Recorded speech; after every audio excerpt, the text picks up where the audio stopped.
Hello guys, welcome back to Nivesh Kashyap Tutorials and I'm your mentor for Current Affairs and Legal GK and we're back with a new video. So guys, in today's video we are going to discuss about some of the important monthly current affairs that is related to the month of June. As you know हमने एक series start की है जिसमें हम सारे monthly current affairs cover करने वाले हैं जो कि आपके CUET PG UG and other entrance law entrance examinations में हेल्पफुल रहेंगे। Starting with the video I would like to tell you कि हमने अपना ऐप लॉन्च किया है दैट इज निवेश कश्यप ट्यूटोरियल्स, जिसमें हम आपको स्टडी मटेरियल प्रोवाइड करते हैं for the CUET PG UG and various other law entrance examinations. Also we have important landmark judgments, e-books and also the hard copies. You can also download the app from the link given in the description box. Also, we are going to provide you 10 full length mocks and also the sectional test that is on our website, that is on our app. Also, we have uploaded among 8 to 9 mocks on our app, and by December, we will be completing whole 10 full length mocks. So, you can just go on our app and avail the offer. Starting with the today's video, we are going to see the first news. तो पहले हम देखते हैं, सबसे पहले हमारी news आई है that is about the which country is planning to impose emission tax on gaseous animals for the first time in the world. ठीक है, so emission tax on gaseous animals, तो कौन सी कंट्री ऐसा करने वाली है to impose emission tax on gaseous animal, तो वो है हमारी Denmark. So the answer will be option number D, that is Denmark. Moving forward towards the next question, that is, in which state AI system has been launched for early detection of forest fires? तो in which state it has been done? It has been done in the Maharashtra. तो अब ये early detection forest fire क्या है कि जहाँ पे भी लाइक फॉरेस्ट फायर्स, क्योंकि समर्स के टाइम पे जंगलों में आग लगना एक काफी कॉमन चीज हुई है। एंड जैसा कि हम देखते आ रहे हैं पास 2-3 सालों से ऐसा हो रहा है कि जंगलों में आग लग जाती है एंड वो इतने कोर रीजन्स में लगती है कि वहां पे ह्यूमंस नहीं पहुंच सकते। तो एक ऐसा AI सिस्टम बनाया है जहां पे फॉरेस्ट फायर मीन्स पूरे फॉरेस्ट में फैलने से बचे वो। जब भी थोड़ा सा कहीं पे भी लगा कि फॉरेस्ट में फायर होने वाली है या कोई भी स्मॉलर एरिया में हुई, तो ये AI सिस्टम जो है ये हमको अवेक कर देगा, ये हमको इंफॉर्मेशन पहुंचा देगा कि वो जिस भी अथॉरिटी से रिलेटेड होगा कि ये यहाँ पे आग लगी है, एंड वो अपने सिस्टम में इसको रिकॉग्नाइज कर लेगा एंड ऐसा होएगा तो उसके बाद हम अर्ली स्टेप्स ले सकते हैं उस आग को वहीं रोकने के लिए। तो ऐसा हुआ है महाराष्ट्र में। The third question is, which city is the most livable city as per the Economist Intelligence Unit's Global Livability Index 2024? तो कौन सी सिटी को मोस्ट लिवेबल सिटी बनाया गया है? So that is vena. ठीक है, किसको बनाया गया है? वेना को बनाया गया है। अब ये ग्लोबल लिवेबिलिटी इंडेक्स जो होता है ये पब्लिश किया जाता है इंटेलिजेंस यूनिट के इकोनॉमिस्ट के द्वारा। एंड ये जो वेना है ये हमारा ऑस्ट्रिया में है। ठीक है, इसमें क्या देखते हैं वो लोग, कुछ की फैक्टर्स है जैसे कि वहाँ की स्टेबिलिटी क्या है, हेल्थ केयर, वहाँ का कल्चर, एनवायरनमेंट, वहाँ की education system and also the infrastructure. तो ये कुछ बेसिस हैं जिसपे वो रैंकिंग प्रोवाइड करते हैं, द मोस्ट लिवेबल सिटी का इंडेक्स वो निकालते हैं। तो answer is option number C, that is Vienna. Coming forward, next question. Which of the following has appointed Sumit Sumit Nagal as its brand endorser? तो किसको दिया है? मीन्स बैंक ऑफ बड़ौदा ने सुमित जी को क्या बनाया है? अपना ब्रांड एम्बेसडर बनाया है। The next is, which of the following is the most valuable brand in India? तो कौन है? वो है हमारा टाटा ग्रुप, क्योंकि टाटा के if you see Tata steel plant, also automobile factories भी है, क्लोथिंग ब्रांड भी है, अदर ब्रांड्स भी है। तो मोस्ट वैल्यूएबल ब्रांड जो इंडिया का है वो कौन सा है? हमारा टाटा ब्रांड है, क्योंकि हर वी कैन से हर जो हमारी इकोनॉमी है, हर फैक्टर में, चाहे वो क्लॉथिंग ब्रांड हो, फोन से रिलेटेड हो, व्हीकल से रिलेटेड हो, अदर चीजों से रिलेटेड हो, आपको टाटा की प्रोडक्ट मिलते हैं। ठीक है, moving forward, Who among the following has won the ninth T20 World Cup title? ये तो सबको पता ही है, that is India, and it is option number A is the correct answer. अगर हम इसके बारे में थोड़ा और देखें तो ये जो T20 वर्ल्ड कप हुआ था 2024, इसका ये नाइन्थ एडिशन हुआ था। इसकी होस्टिंग कंट्री थी West Indies and the United states. अगर हम विनर की बात करें तो इंडिया थी सेकेंड टाइम, फर्स्ट टाइम जीती थी 2007 में। हम T20 की बात कर रहे हैं, ठीक है, don't get confused. Runner up रही थी साउथ अफ्रीका, जिन्होंने इंडिया को seven means beat India by 7 runs.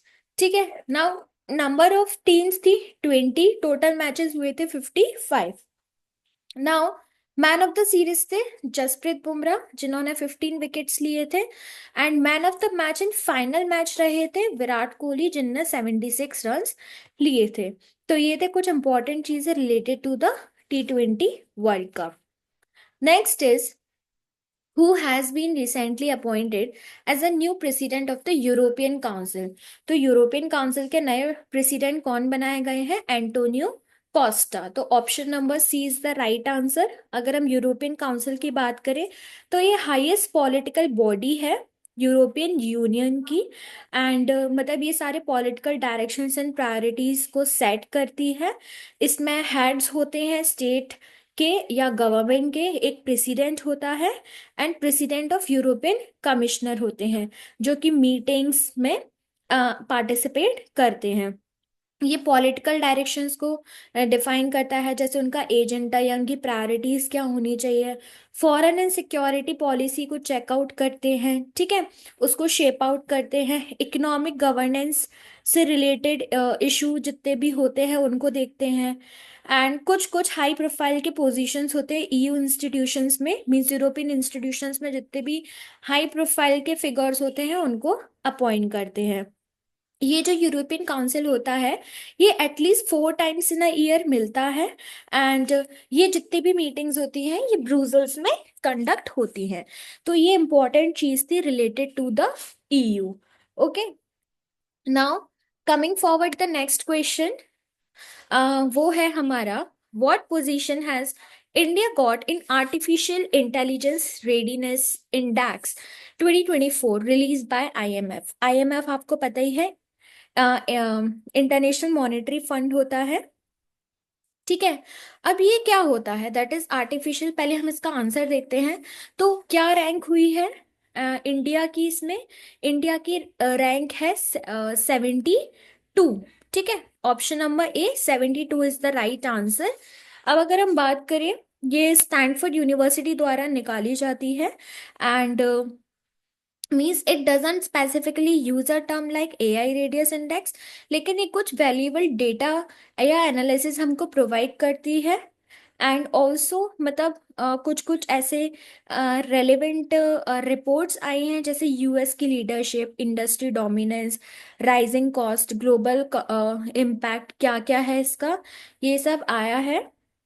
And अगर हम बात करें, मतलब ये एक कॉम्प्रिहेंसिव रिसोर्स है जो कि ट्रैक करता है, कलेक्ट करता है एंड विजुअलाइज करता है हमारे डेटा को, ठीक है।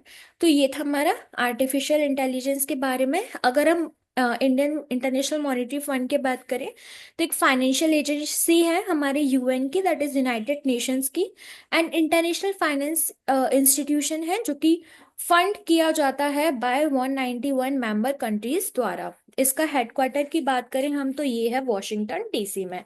तो आप IMF के बारे में जरूर लिखिएगा, ठीक है, मीन्स आप इसको नोट डाउन कर लिएगा क्योंकि इंपॉर्टेंट है। Next is recently 3 books on farmer vice president Venkaiah Naidu were launch by whom. किसने लॉन्च की थी? हमारे नरेंद्र मोदी जी ने इसको लॉन्च किया था। तो बुक्स एंड ऑथर्स इंपॉर्टेंट होते हैं, so just learn them. Now who among the following has been appointed as the new chairman of the central board of direct taxes. तो कौन अपॉइंट किए गए हैं? रवि अग्रवाल करे गए हैं, ठीक है, CBDT के। अगर हम बात करें इनका को मतलब CBDT का रोल क्या है, ये हाईएस्ट पॉलिसी मेकिंग बॉडी है of direct taxes in India. इसमें एक चेयरपर्सन है जो इसको हेड करता है, एंड वो ही इसका senior most Indian revenue service के ऑफिसर होते हैं। इसमें अदर रैंक्स के भी मेंबर होते हैं। Now next question is are about, let's see it. Next question है हमारा, which of the following state has launched the first witness protection scheme to provide justice? किसने करा है? वो करा है हमारी आसाम स्टेट ने, ठीक है। विटनेस प्रोटेक्शन स्कीम आई है, एंड ये first comprehensive witness protection scheme है जिसमें बहुत सारे ऑब्जेक्टिव्स आए हैं, ठीक है। इसमें कुछ की फीचर्स हैं एंड ऑल्सो प्रोटेक्टिव मेजर्स भी आए हैं। नेक्स्ट है हमारा, in which of the following country will the annual summit of the Shanghai cooperation organisation be held? तो ये कहाँ पे हेल्ड होने वाला है? ये होने वाला है हमारा कजाकिस्तान में। Now, what is this SCO? That is Shanghai Cooperation Organization. ये एक Eurasian political economic and security alliance है, एंड ये वर्ल्ड का लार्जेस्ट रीजनल ऑर्गेनाइजेशन है। अगर हम बात करें in terms of geographic scope and population, ये approximately 24% of the area cover करता है और वर्ल्ड, जो कि 65% है यूरेशिया का, एंड 42% ऑफ द वर्ल्ड। अब हम इसके की पॉइंट्स की बात करें तो ये फाउंड किया गया था जून 15, 2001 में शंघाई में, in China, as it the name से शंघाई कोऑपरेशन ऑर्गेनाइजेशन। इसकी मेंबर कंट्रीज हैं China, Russia, Kazakhstan, Kyrgyzstan, Tajikistan, Uzbekistan, India, Pakistan and the Iran, ठीक है, एंड द ईरान। तो ये इसके मेंबर कंट्रीज है किसकी? शंघाई कोऑपरेशन ऑर्गेनाइजेशन की। तो इसका एनुअल समिट कहाँ होने वाला है? कजाकिस्तान में। Now Manoj Kumar Sinha has been appointed as the new chief secretary in which state? तो कहाँ के न्यू चीफ सेक्रेटरी स्टेट के बनाए गए हैं? So he has been made for the Uttar Pradesh, okay.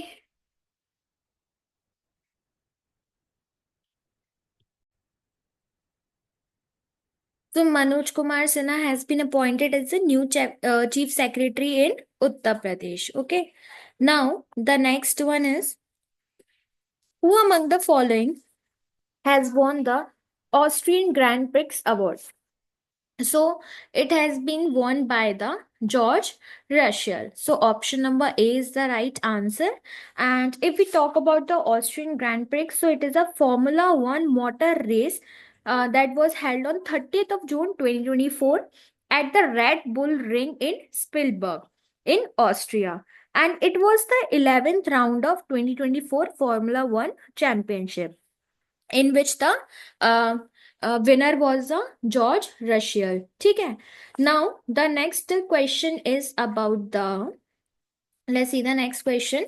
So who among the following will be appointed as the chairman of State Bank of India? So who will be appointed? So CS Shetty will be appointed as the next chairperson.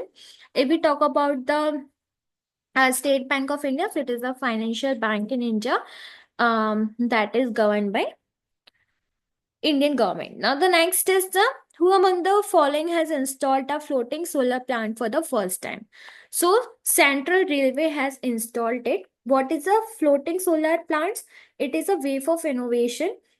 It is also known as photovoltaics, and these are the solar systems that are mounted on structures that float on water bodies. तो मतलब ये ऐसे structures पे बनाए जाते हैं जो पानी में तैरते रहे, जैसे लेक्स, रिजर्वॉयर्स, या इवन सी में भी इनको बनाया जाता है। जिससे क्या है, अगर जितनी भी हमारी वाटर रिसोर्सेज है उनके अगर उनमें हमें अगर हमें कुछ सोलर की जरूरत है तो हम वहां पे प्लांट्स को बना सकते हैं। तो option number A is the right answer. Now the next one is that, the world's largest period India museum will be built with the help of which country? So the right answer is option number A, that is the France. Okay. So this is the Yugin Bharat Museum, which is going to be the world's largest museum and surpassing the Louvre Museum, which is built in Paris. So ये surpass करेगा उसको, and it will be housed within the north and south blocks of Delhi's Raisina Hills complex, currently serving as government office buildings. So some important details are also there. It is going to be expected completed by 2025. and it will showcase India's rich and history and cultural heritage, which is spanning over 5,000 years. It will be a major landmark for our India. Also, इसमें हमने देख लिया कौन इसको वो करने वाले हैं, कौन इसकी इंडिया की हेल्प करने वाले हैं इस प्रोजेक्ट में, फ्रांस हेल्प करने वाला है। Moving forward, next question. A book titled Manoj Vajpayee, The Definitive Biography, is in the news recently. Who has written this book? So Piyush Pandey has written this book. On whom? Manoj Vajpayee. The same question. Now the next one is, who has become the Speaker of the 18th Lok Sabha? So Om Birla has become the Speaker of the 18th Lok Sabha. He was also the 17th Lok Sabha Speaker, and now he has been elected for another term for the 18th Lok Sabha, and he is the 6th Speaker to become the Lok Sabha Speaker twice. So you have to remember Om Birla is the right answer for this question. Next question. Who has become the General Secretary of NATO? So who has become? Mark Robot. Mark Rutte, sorry. Mark Rutte has become the General Secretary of NATO.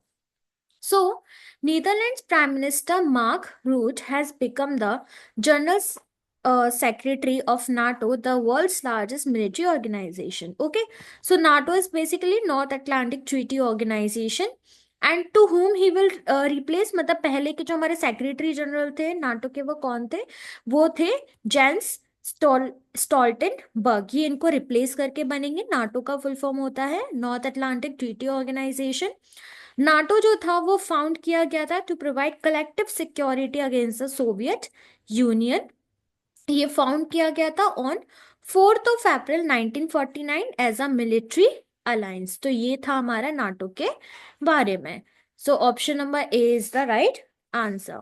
अगर हम इसके और बात करें तो इसकी 32 member countries है। इसका हेडक्वार्टर ब्रुसेल्स में है।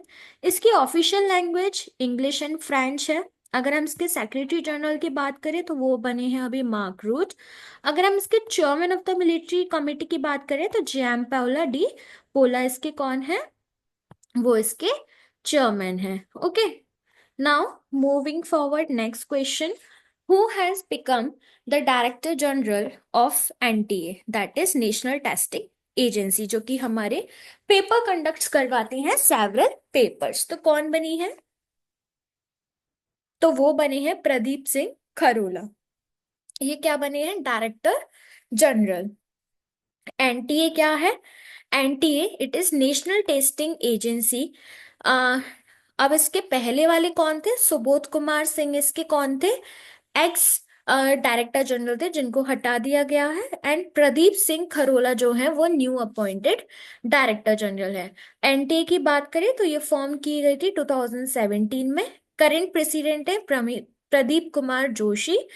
एजेंसी ये किसके अंडर वर्क करती है? मिनिस्ट्री ऑफ एजुकेशन के अंडर वर्क करती है। करंट एजुकेशन मिनिस्टर हमारे धर्मेंद्र प्रधान है। इसकी जॉब क्या है? To provide quality testing service for admission and scholarship in higher educational institution of the country. ये इसके ऊपर काम करती है। Now next question is ours, which has become first India's first literature city on the UNESCO list? कौन सी बनी है वो? हमारी कोझिकोडे बनी है द लिटरेचर सिटी। अब ये क्या है एंड ये अवार्ड क्या है? जो ये अवार्ड है ये दिया जाता है in recognition of Kozhikode's major contribution to literature, cinema, music, media. Karnataka's Hoysala temple has been inscribed in the 42nd UNESCO World Heritage Site. तो कर्नाटका का होयसला टेम्पल भी इसमें इंक्लूड किया गया है यूनेस्को वर्ल्ड हेरिटेज साइट में। एंड ये अवार्ड है ये literature, cinema, music and media में दिया जाता है। ठीक है, ये 42nd UNESCO world heritage site बना दी गई है कर्नाटका का होयसाला टेम्पल। ऑल्सो गुजरात का जो गरबा डांस है इसको भी यूनेस्को की लिस्ट में दिया गया है as a intangible cultural heritage. अब इसका नाम इंटेंजिबल क्यों दिया है? Because tangibles are the things जिसको हम टच कर सकते हैं, देख सकते हैं। इंटेंजिबल मतलब इट्स अ कल्चरल हेरिटेज, इसलिए इसको इंटेंजिबल कल्चरल हेरिटेज दिया गया है, बिकॉज इट इज डांस। तो इसका आंसर हो गया हमारा option number A. Now, next question is, the central government has implemented the Public Examination Prevention of Unfair Means Act 2024, in which the minimum imprisonment of the person is provided. ठीक है, तो central government ने implement किया है public examination prevention of unfair means act. मतलब कोई भी लोग जो कि चीटिंग करके द्वारा पकड़े जाएंगे, उनको इसके अंदर पनिशमेंट दी जाएगी। तो इसमें इम्प्रिजनमेंट जो है वो दिया गया है for the minimum imprisonment that is of 3 years। ठीक है, अब the law receive the assent of the president on 25 February 2024। इसका ऑब्जेक्ट क्या है, जो भी लोग चीटिंग करते हैं एंड उनको पकड़ने का, and maintain the sanctity of public examinations. Under this इसमें कौन कौन से आते हैं, anti paper leak law, anti paper leak law, paper leak और tampering with the answer sheet. ठीक है, मतलब पेपर लीक हो जाता है या आंसर शीट के साथ छेड़छाड़ किसी ने किया है, ठीक है, या जो भी एंटी पेपर लीक लॉ है उसके अगेंस्ट कोई गया तो उसको 3 साल की जेल होगी, जो कि 5 साल तक एक्सटेंड हो सकती है। उसका फाइन अप टू 10 लाख बढ़ सकता है। एंड ये according to section 9 of the new law, all cases register under it will remain cognizable, non bailable and non compoundable. ये नॉन बेलेबल रहेंगे, इसके अंदर बेल नहीं मिलेगी, नॉन कंपाउंडेबल रहेंगे।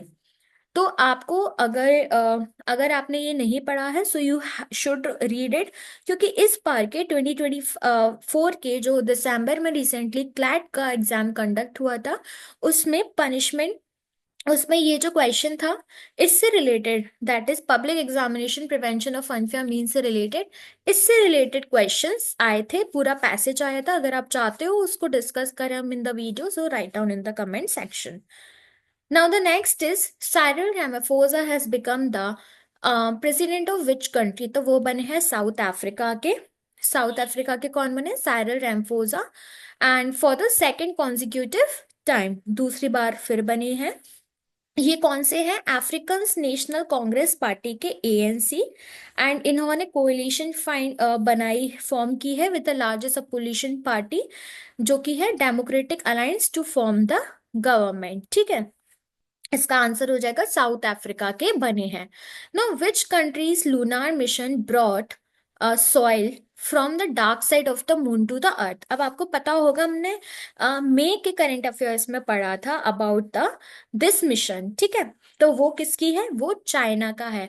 कौन सा मिशन हमने पढ़ा था? Chang'e 6 mission. अगर आपने नहीं देखी वीडियो तो go in the current affairs of May and check the video, उसमें हमने पढ़ा था about this mission, that is Chang'e 6 mission, जिसमें हमने देखा था कि dark side of the moon में वो मिशन को उन्होंने सेंड किया था, सैटेलाइट को, वहां से सॉइल कलेक्ट करने के लिए। ठीक है, ये कब रीच हुआ था? तो 3 जून 2024 में ये रीच करा था on the dark part of the moon.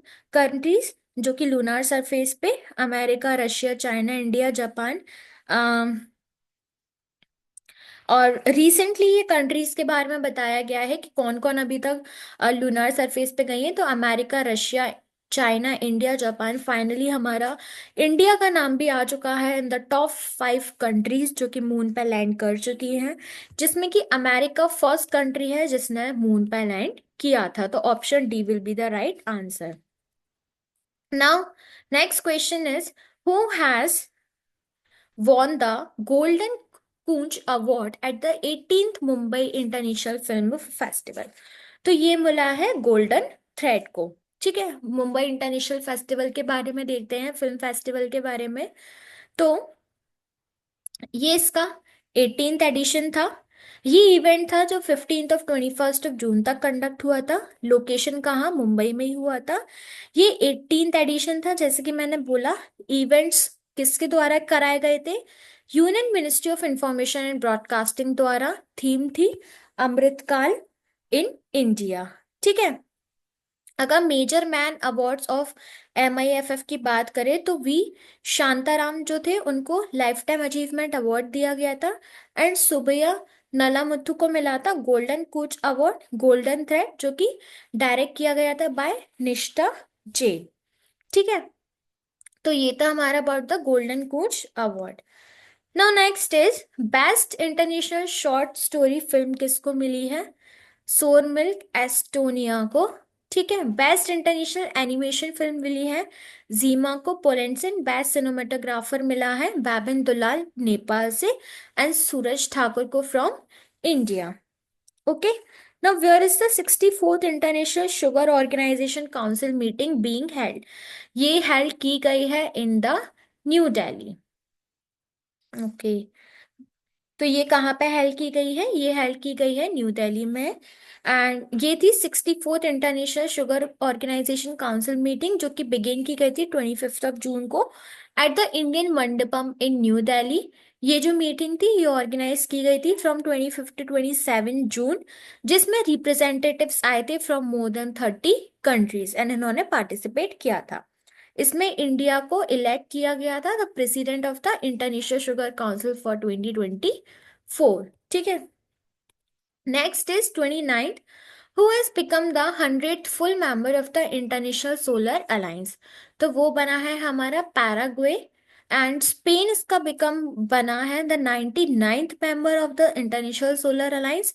And India बना है the world's third largest solar energy producer, जिसने सरपास कर दिया है जापान को। So answer will be Paraguay, ये 100th मेंबर बना है। इंडिया की क्या है? इंडिया बना है third largest. Now the next is electronics limited has receive which status? तो CEL क्या मिला है इसको? मिनी रत्न कंपनी का स्टेटस मिला है। द सेंट्रल इलेक्ट्रॉनिक्स लिमिटेड, यहाँ पे सेंट्रल भी आएगा, सेंट्रल इलेक्ट्रॉनिक्स लिमिटेड, इसको मिला है किसका? मिनी रत्ना का स्टेटस कैटेगरी 1 में। ये ग्रांट किया गया है बाय जितेंद्र सिंह, जो कि minister of state, minister of science and technology के अंडर है। And to attain mini Ratna company categories 1 status, ये नेसेसरी है कि जो कंपनी है इस पे प्रॉफिट्स होने चाहिए continuously for last 3 years, and should have earned a net profit of at least 30 crore once in 3 years में। ठीक है, तो वो किसके अंडर आ जाएगी? मिनी रत्न कंपनी कंपनी के अंडर उसको स्टेटस मिल जाएगा अगर उसकी ये फुलफिलमेंट कंप्लीट हो गई तो। Now, e-medical visa facility has been launched between India and which country? तो वो किसके बीच में करी गई है? बांग्लादेश। इंडिया एंड बांग्लादेश के बीच में ई मेडिकल वीजा दिया गया है। सेवरल एग्रीमेंट साइन किए गए हैं बिटवीन दीज टू कंट्रीज, क्योंकि बांग्लादेश की प्राइम मिनिस्टर शेख हसीना ने रिसेंटली विजिट किया था अराउंड जून, तब उन्होंने ये एग्रीमेंट को साइन किया था। Under this E medical visa जो है वो इंट्रोड्यूस किया गया था इन द कंट्री, कि जो बांग्लादेशी नेशनल्स है वो आ सकते हैं अपना ट्रीटमेंट लेने के लिए इन इंडिया। इसके साथ ही साथ एक न्यू एम्बेसी भी ओपन की गई थी इन रंगपुर में, आ, जिसमें Bangladesh for the people of the north western region of India जितने भी वहाँ के हैं। एंड इन दोनों कंट्रीज के बीच में एक एग्रीमेंट हुआ है कि वो रेलवे कनेक्टिविटी को भी बनाएंगे। And the agreement was also sign to promote the maritime sector in the blue economy. इन दोनों इकोनॉमीज को भी बढ़ाने के लिए साइन किया गया है। No where will the temple museum be built in the Uttar प्रदेश?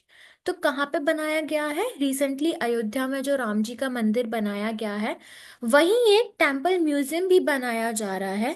ये जो टेम्पल म्यूजियम है ये बनाया जाएगा at the cost of ₹650 crore. ये बनाया जाएगा by the Tata sons. Also ये सरयू रिवर के बैंक पे बनाया जाएगा। ये जो है ये बनाया जा रहा है by the architect Brinda Somaya, जो कि हमारी फेमस आर्किटेक्ट है। तो ये इंपॉर्टेंट क्वेश्चन है। अब इससे रिलेटेड आपको अयोध्या टेम्पल के बारे में भी पूछा जा सकता है, तो उसके बारे में भी आप जरूर पढ़िएगा। Now the Khalubar war memorial is located in which state? Which is in the union territory which has been recently open by the Indian army for tourist. तो वो कहाँ पे? लद्दाख में है खलूबर वॉर मेमोरियल। ठीक है, अब ये क्यों बनाया गया है? ये बनाया गया था ट्रिब्यूट देने के लिए हमारे कारगिल वॉर के हीरोज के, जो कि हुआ था लद्दाख में, इसलिए इसको ओपन किया गया है। एंड जो कैप्टन मनोज पांडे थे ये मार्टेड करे हुए थे इन द बैटल ऑफ खलूबर, जो कि कारगिल वॉर में हुआ था 1999 में। ये जो कारगिल वॉर था ये इंडिया और पाकिस्तान के बीच में हुआ था 1999 में। एंड जो वॉर था ये Kargil district of Jammu and Kashmir, जो कि नियर एलओसी है, वहां पे हुआ था। ठीक है। फिर उसके बाद India launched operation Vijay for this war. India ने ऑपरेशन विजय लॉन्च किया था। एंड अगर हम कारगिल दिवस की बात करें तो 26 जुलाई को ये बनाया जाता है। Now next is who has launch the संज्ञान ऐप। किसने लॉन्च किया है? तो मिनिस्ट्री रेलवे प्रोटेक्शन फोर्स ने, आरपीएफ ने इसको लॉन्च किया है। एंड इन्होंने लॉन्च किया है संज्ञान ऐप जीए। द कॉग्निजेंस मोबाइल एप्लीकेशन ये प्रोवाइड करती है in depth information about 3 new criminal laws जो कि आए हैं हमारे इफेक्ट में जुलाई 1 से। मीन्स जब आप न्यूज़ देखोगे तब तो ये इफेक्ट में आ चुके हैं, क्योंकि हम इस न्यूज़ को दिसंबर में कवर कर रहे हैं, क्योंकि ये हमारी सीरीज है कि हम पूरे ईयर के मंथली करंट अफेयर्स को कवर करेंगे। ठीक है। तो इस ऐप से आप क्या कर सकते हो? डिटेल इंफॉर्मेशन ले सकते हो about 3 new criminal laws from 1 July 2024। जो जितने भी हैं हमारे, that is BNS, BNSS and BSA, ये सब लागू हो चुके हैं। एंड जो हमारे करंट डायरेक्टर जनरल हैं ऑफ रेलवे प्रोटेक्शन फोर्स वो है मनोज यादव। चेयरमैन है इसके Jaya Verma Sinha. Moving forward, next question. A new military exercise named Freedom Edge has been launched by, किसके द्वारा लॉन्च की गई है? All of the above.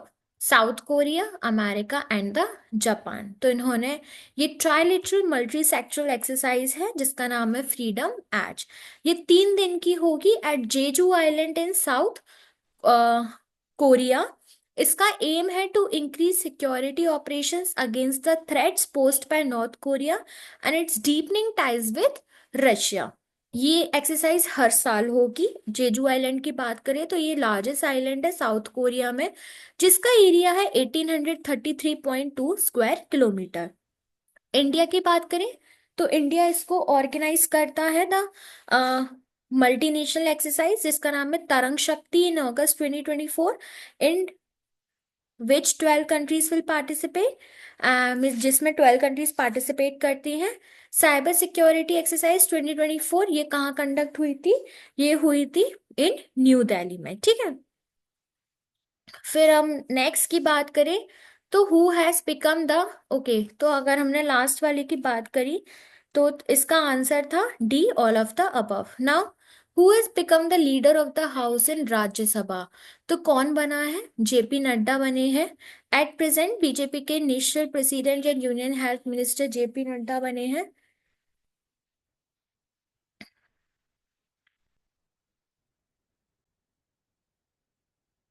At present, BJP National President and Union Health Minister JP Nadda has been made the leader of the House and the Rajya Sabha. Article 80 of the Indian constitution क्या provide करता है? For the constitution of the Rajya Sabha. ठीक है। ये किसके बारे में बताता है? हमारा राज्यसभा के बारे में। ठीक है। अब नेक्स्ट की बात करें, who has become the first Indian to win the WTT, that is world trade tennis contender singles title. तो वो है श्रीजा अकुला। श्रीजा अकुला हैदराबाद से बनी है first Indian table tennis player जिन्होंने जीता है। एंड ये कंपटीशन था, ये लागोस नाइजीरिया में कंडक्ट हुआ था। एंड इन्होंने 2024 पेरिस ओलंपिक्स में जीत लिया है। ठीक है। नेक्स्ट क्वेश्चन है हमारा, in which country will the statue of Maharaja Ranjit Singh will be install. तो ये किया जाएगा हमारा पाकिस्तान में। जो महाराजा रंजीत सिंह का स्टैचू है ये पाकिस्तान में रीइंस्टॉल जा रहा है। कहाँ पे? हमारा करतारपुर साहिब का जो कॉरिडोर बना है पाकिस्तान में, वहां पे। एंड ये कुछ और स्टेटस भी बनाए गए हैं नए, तो उनको भी हम देख लेते हैं। सचिन तेंदुलकर स्टैचू वानखेड़े स्टेडियम में जो कि मुंबई में है। स्टैचू ऑफ महात्मा गांधी जो कि हो ची मिन सिटी वियतनाम में है। स्टैचू ऑफ रविन्द्रनाथ टैगोर जो कि बाकनिन वियतनाम में बन रहा है। And tallest statue of doctor B R Ambedkar जो कि 19 फीट का है, लेकिन आउटसाइड इंडिया का है, तो वो है statue of equality in Maryland, USA. ठीक है, तो ये बना है यहाँ पे। Now who has been awarded the PEN Pinter prize 2024? तो ये मिला है अरुंधति रॉय को। ये ब्रिटिश लाइब्रेरी ने इनको अवार्ड प्रोवाइड किया है, अरुंधति रॉय को, द पेन पिंटर प्राइज। ये जो पेन पिंटर प्राइज था, ये स्टार्ट किया गया था 2009 में। ये लॉन्च किया गया था in memory of Nobel prize winning playwright Harold Pinter के द्वारा। इनकी मेमोरी के लिए ये जो पैन पिंटर प्राइज है, ये दिया जाता है एवरी ईयर टू राइटर्स जो कि यूनाइटेड किंगडम में रहते हैं, आयरलैंड में या कॉमनवेल्थ नेशंस में, यहाँ के लोगों को ये दिया जाता है। इंडिया से मीन्स अभी किसी को दिया गया है 2024 में, ये अरुंधति रॉय को दिया गया है। अगर हम मेजर अवार्ड्स की बात करें तो इसरो का लीफ एरिक्सन लूनर प्राइज है, ये इसरो के द्वारा दिया जाता है। National order of merit gold medal Bhutan, मतलब ये भूटान का अवार्ड है, ये पूनम खेत्रपाल को मिला है, पूनम खेत्रपाल सिंह को। And CMD of the year 2024 ये मिला है प्रदीप कुमार दास को। ठीक है।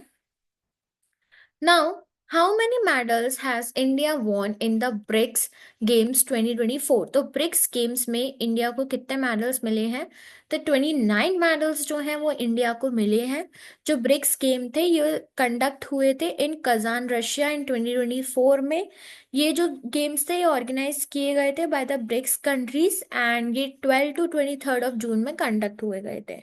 ये जो कंट्री है ये होस्ट करती है ब्रिक्स समिट को, एंड यहाँ पे हेल्ड किए जाते हैं। India is 8 in medal tally, जिसमें कि इसको 29 मेडल्स मिले हैं, मतलब 8th रैंक पे है, जिसमें 3 gold 6 silver and 20 bronze medals मिले हैं।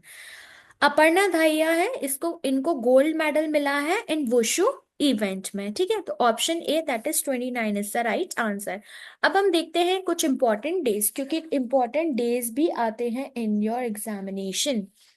तो हमारा पहला वाला है that is June 1 world milk day. Sustainability is the dairy sector as well as environmental nutritional and socio economy empowerment, ये क्या है, इसकी थीम है।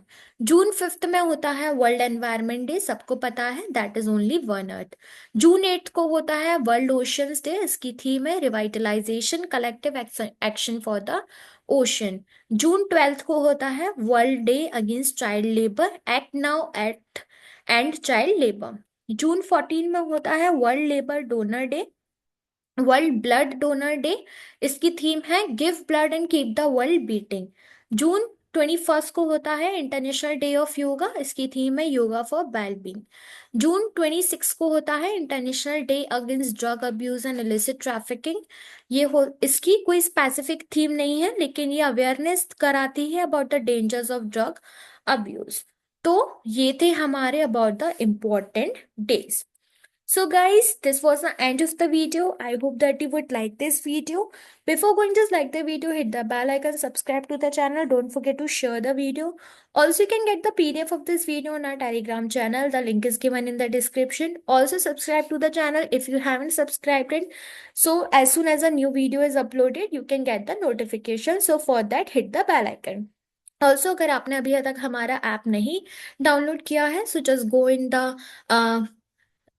in the description box. The link is given there, and just download it from the Play Store. You will get a really good help from our app, as we have provided you various several variety of material on our app. So guys, thanks for watching the video.